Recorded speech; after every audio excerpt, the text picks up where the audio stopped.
Hola querido, en los capítulos 2 y 7 de Daniel, Dios le mostró a Daniel una vislumbre del futuro. En el capítulo 2, a través de la imagen de metales, y en el capítulo 7 usando el símbolo de las bestias. Ahora vamos a seguir a Daniel, vamos a seguir viéndolo en el capítulo 8. Aquí el Señor le concede a Daniel una tercera vislumbre del futuro. Ya vimos los paralelismos que existen entre los 4 imperios metálicos de la visión de Nabucodonosor y las 4 bestias en la visión de Daniel 7. Son la misma profecía representada de diferentes maneras. Ya vimos también que Daniel 7 añadió nuevos elementos al bosquejo de la historia. Detalles como, por ejemplo, el surgimiento y las actividades del cuerno pequeño. La visión del capítulo 8, que estudiaremos ahora, coincide notablemente con las visiones previas y añade bastante información adicional. El relato se vuelve cada vez más detallado. El protagonista en la visión de Daniel 8 nuevamente es el cuerno pequeño. 7 de los 27 versículos que el capítulo tiene enfocan las actividades del cuerno pequeño. La palabra hebrea tamid es la palabra clave de este capítulo. Aparece 104 veces en el Antiguo Testamento y la versión Reina Valera la traduce como continuo, tamid continuo. La versión de King James en inglés la traduce como diario, tamid diario, diario o continuo, tamid en hebreo. Empleada como un adjetivo o adverbio, tamid tiene el significado de continuo o perpetuo. Tamid se usa mayormente en conexión con el servicio del tabernáculo de Israel, refiriéndose a la ofrenda que era quemada diariamente de tarde y de mañana. Se refería también a la lámpara que nunca se extinguía, al pan de la exposición que estaba continuamente sobre la mesa o al fuego sobre el altar que nunca se apagaba. En todas las ocasiones, tamid denota aspectos del servicio del tabernáculo o del templo, aspectos que estaban continuamente en operación, regularmente, diariamente, en contraste con los ritos especiales celebrados únicamente en temporadas especiales, como por ejemplo la Pascua o el Día de la Expiación. El servicio continuo en el Antiguo Testamento representaba la continua provisión benéfica de Dios para el hombre y señalaba hacia el futuro, al ministerio de Cristo en el santuario celestial que comenzaría después que Él se fuese al cielo, después de haber muerto aquí. La mayoría de los eruditos modernos de la Biblia creen que el cuerno pequeño de Daniel 7 y 8 simboliza al rey sirio Antíoco IV Epífanes. Mira, en 168 a.C., luego de una campaña exitosa contra Egipto, Antíoco regresó a su país a través de Judea y allí encontró una insurrección. Eliminó la rebelión con una masacre en la que murieron 40,000 hombres, mujeres y niños judíos. Un año más tarde, Antíoco invadió nuevamente Egipto. Sin embargo, esta vez sufrió una humillante experiencia cuando durante su marcha contra Alejandría, el romano Pompilius Laenas le entregó una carta del Senado romano que le ordenaba abandonar Egipto. Para aumentar su vergüenza, Pompilius Laenas trazó un círculo alrededor de Antíoco y exigió que diese su respuesta antes de poner un pie fuera del círculo. Antíoco, que no era tonto, conociendo el poderío de Roma, tuvo que acceder. Entonces descargó su frustración contra los judíos. Con el deseo de convertir a Palestina en una provincia siria, intentó obligar a los judíos a abandonar sus costumbres ancestrales y dejar de cumplir las leyes de Dios. Si no rechazaban su cultura, entonces se enfrentarían la muerte. Ahí, Antíoco Epífanes profanó el templo de Jerusalén al dedicarlo al dios Zeus del Olimpo y sacrificar puercos sobre su altar. La persecución de Antíoco contra los judíos provocó la rebelión de los macabeos. Ahora, Aunque muchos piensan que Antíoco es el cuerno pequeño de Daniel 8, los adventistas del séptimo día no aceptan esta interpretación. Nosotros creemos que el cuerno pequeño de Daniel 8 simboliza a Roma pagana y a Roma papal juntas. No aceptamos que el cuerno pequeño sea Antíoco IV, por varias razones. La primera razón es que el cuerno pequeño surgió de entre 10 cuernos, según Daniel 7:8. Pero Antíoco IV no surgió de entre 10 reinos helenísticos. Él era el octavo rey de la dinastía Seleucida, que tuvo 28 reyes durante su existencia. Entonces no combina. Segunda razón, porque no aceptamos que él es el cuerno pequeño. La visión de Daniel muestra que 3 cuernos son arrancados delante del cuerno pequeño. El versículo 8 dice eso. Pero Antíoco IV no destruyó a 3 reyes, por lo tanto no puede ser. Tercera razón, el cuerno pequeño se hizo más grande que los otros cuernos, dice el versículo 20. Y bueno, es obvio que Antíoco IV no fue mayor que los otros reyes de su tiempo. De hecho, la presencia del embajador romano Pompilio Laenas fue suficiente para hacer que Antíoco IV se retirara de Egipto corriendo. La cuarta razón, porque no aceptamos que Antíoco puede ser el cuerno pequeño, es que los santos, de acuerdo con Daniel, fueron entregados en las manos del cuerno pequeño durante 3 tiempos y medio. El versículo 25 dice eso. Y según Macabeos, la profanación del templo duró solamente 3 años y 10 días. Por lo tanto, no puede ser. Quinta razón, el carnero que simbolizaba Persia se engrandecía de acuerdo con Daniel 8:4. El macho cabrío, que era Grecia, se engrandeció sobremanera, de acuerdo con el versículo 8. Y el cuerno pequeño creció mucho más todavía, de acuerdo con el versículo 9. Pero en ningún momento Antíoco IV fue mayor que Medo-Persia o Grecia. Oh querido, estas son las razones por que Antíoco no puede ser simbolizado por el cuerno pequeño. Un estudio de los cuernos pequeños de Daniel 7 y 8 indica un fuerte paralelismo entre estos 2 cuernos, el de 7 y el del 8. Primero, ambos son pequeños al comienzo. Daniel 7:8 y 8:9 dicen eso. Segundo, ambos se engrandecen después de nacer pequeños. Daniel 7:20 y 8:9 dicen eso. Tercero, ambos son poderes que persiguen. Cuarto, ambos se exaltan a sí mismos y son blasfemos. Quinto, ambos atacan al pueblo de Dios.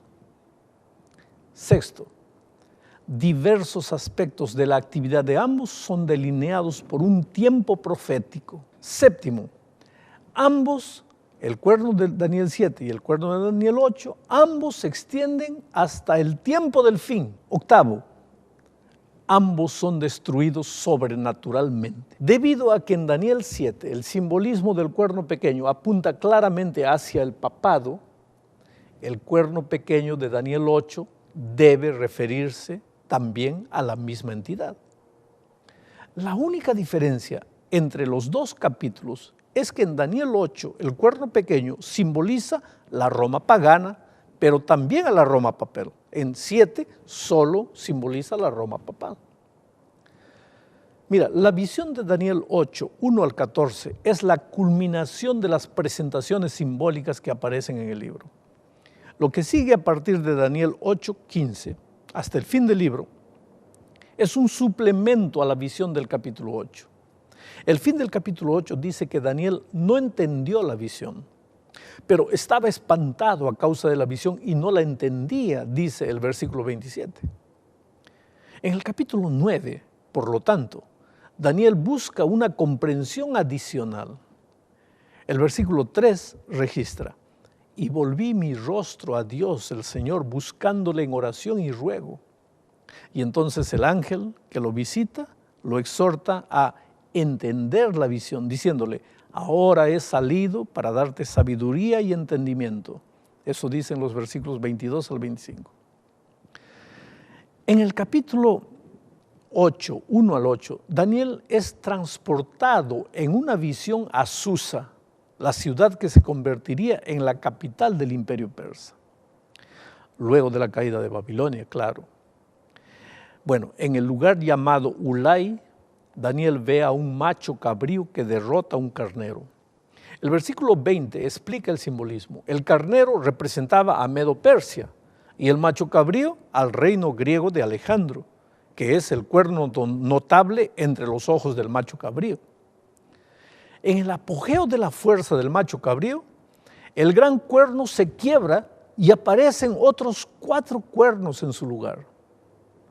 Los comentadores generalmente concuerdan en que los 4 cuernos representan las 4 divisiones del reino griego después de la muerte de Alejandro el Grande. En el versículo 9 aparece de nuevo el cuerno pequeño. La mayoría de los comentadores coinciden en creer que el cuerno pequeño salió de uno de los 4 cuernos, pero el contexto y los detalles literarios y estructurales no aprueban o no apoyan esta posición. Piensa conmigo, el versículo 8 dice, y el macho cabrío se engrandeció sobremanera, pero estando en su mayor fuerza, aquel gran cuerno fue quebrantado, y en su lugar, o sea, en vez del cuerno notable, salieron otros 4 cuernos notables hacia los 4 vientos del cielo. Y el siguiente versículo, el 9 dice, y de uno de ellos salió un cuerno pequeño. ¿De dónde? De uno de ellos. ¿Quiénes son ellos? Los 4 vientos. No los 4 cuernos, sino los 4 vientos. El cuerno pequeño nace de uno de los vientos, no de uno de los 4 cuernos notables. Quiere decir, la expansión geográfica de este cuerno va al sur, al oriente, a la tierra gloriosa, sugiere que su aparecimiento también sucede en el plano geográfico, o sea, proviene de uno de los 4 puntos cardinales. En contraste con Daniel 7, en el que el cuerno pequeño, o sea, la Roma papal, surge de la 4ª bestia, que es el símbolo de Roma política. En Daniel 8, el cuerno pequeño representa a ambas. Encontramos apoyo para esta conclusión en el hecho de que en el capítulo 8, el cuerno pequeño participa de una conquista horizontal contra el sur, Egipto, contra el oriente, Siria, contra la tierra gloriosa, Israel, que es exactamente lo que Roma política hizo. Pero sucede que este cuerno pequeño se engrandece también hasta el cielo. Esta es una expansión vertical contra el pueblo de Dios y el príncipe del cielo. O sea, asume un papel religioso con implicaciones espirituales. Veamos ahora cuáles son las actividades de este cuerno pequeño. Ya establecimos el origen y la identidad de este poder político religioso. Pero ahora, ¿cuáles son sus actividades?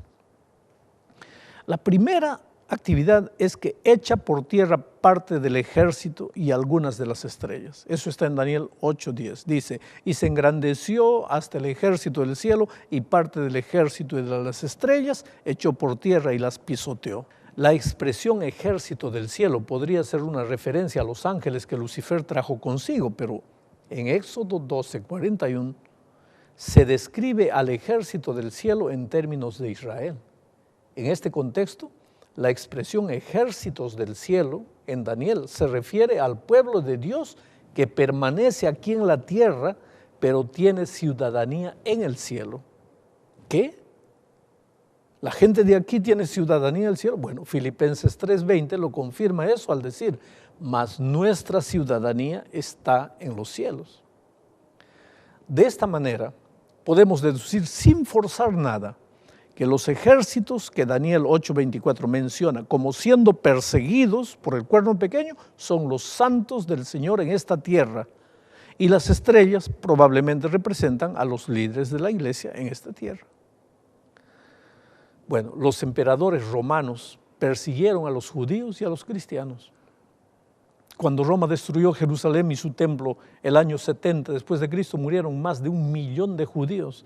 Y durante los primeros siglos de la era cristiana, los emperadores Nerón, Decio, Diocleciano asesinaron a miles y miles de cristianos que rehusaron adorar al emperador.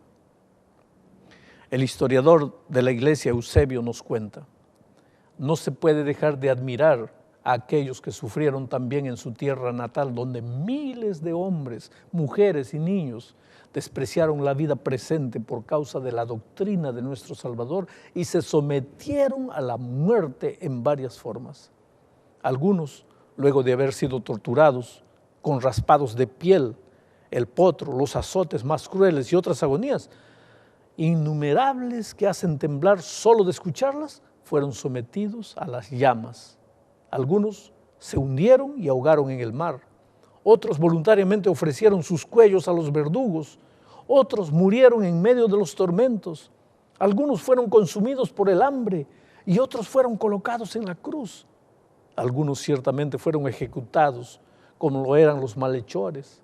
Otros más cruelmente fueron clavados cabeza abajo y mantenidos vivos hasta que finalmente perecían por el hambre sobre la cruz. Todo eso dice ese historiador. No hay duda que el cuerno pequeño en la forma de Roma política persiguió y maltrató a los ejércitos del cielo. Pero hay una segunda característica de este cuerno. Se exaltó a sí mismo al punto de hacer guerra contra el príncipe de los ejércitos, dice Daniel 8, 11 y 25. Los versículos 9 y 10 representaron los movimientos del cuerno pequeño sobre un plano horizontal en la tierra, Roma política, mientras que los versículos 11 y 12 muestran una dimensión vertical, lo que indica el cambio de actividades de la Roma política a la Roma religiosa o Roma papal. En el libro de Josué, el comandante del ejército del Señor es un ser divino. En el capítulo 5, versículo 15, encontramos la siguiente declaración. Y el príncipe del ejército de Jehová respondió a Josué, quita el calzado de tus pies porque el lugar donde estás es santo. El príncipe del ejército de Jehová, sin duda ninguna, querido, es aquel que es llamado Mesías príncipe en Daniel 9:25, o Miguel vuestro príncipe en Daniel 10:21, y Miguel el gran príncipe que está de parte de los hijos de tu pueblo en Daniel 12:1. En otras palabras, este personaje es Cristo. Ahora, ¿de qué manera el cuerno pequeño se engrandeció contra el príncipe de los príncipes, contra Cristo? ¿De qué manera? Bueno, al usurpar abiertamente el oficio de Cristo como mediador entre Dios y la humanidad, el papado se exaltó a sí mismo contra el príncipe del ejército y cumplió lo que dice segunda a los Tesalonicenses 2:4, que dice, el cual se opone y se levanta contra todo que se llama Dios y es objeto de culto, tanto que se sienta en el templo de Dios haciéndose pasar por Dios.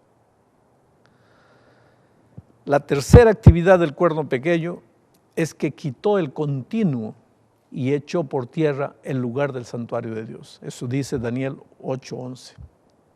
¿Cómo fue que el papado quitó el sacrificio diario, el continuo, y echó por tierra el lugar del santuario de Dios?